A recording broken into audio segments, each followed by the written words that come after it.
Now, whenever we do a rear naked choke, we like to have our hooks in, right? And then we grab here to start going for that rear naked choke or the meta leon.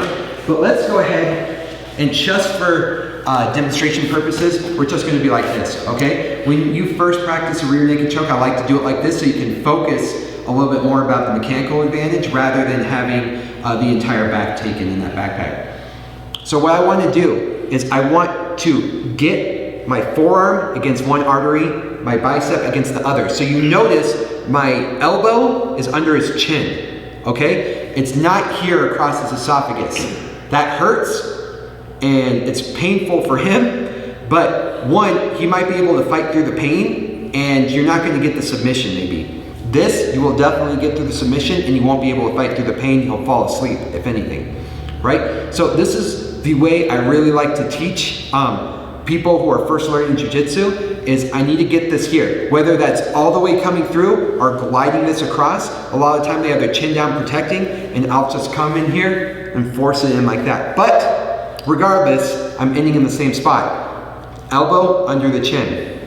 Then what I'm going to do is I'm going to grab my bicep while at the same time, simultaneously, I'm going to bring this hand and bring it to the back of his neck, okay? I kind of make a fist with my hand back here. And I'm now going to squeeze him in. So I'm going to push my head and my fist into the choke. Right behind here, I'm forcing his neck in the anatomy of all this into the vise that I've made with my arm, right? So I'm under here, I grab my bicep, I force his hand behind, right? And I squeeze in, right? So here's the mistake I see a lot of people making, is they pull back. They're like trying to pull back. I don't want to do that. I'm using my head to push them. So as I'm pulling, I'm pushing as well, so he's not going anywhere. So if anything, we're crunching forward, right? When I get here, this is just solidifying my dominance of the position to finish the choke, right?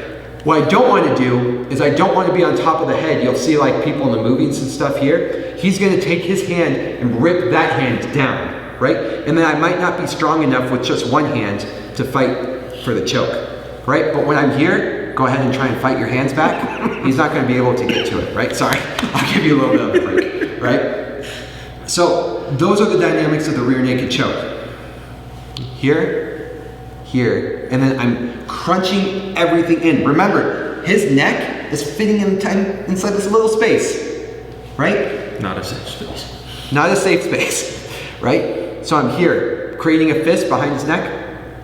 So let's go ahead and get the side view. Yeah.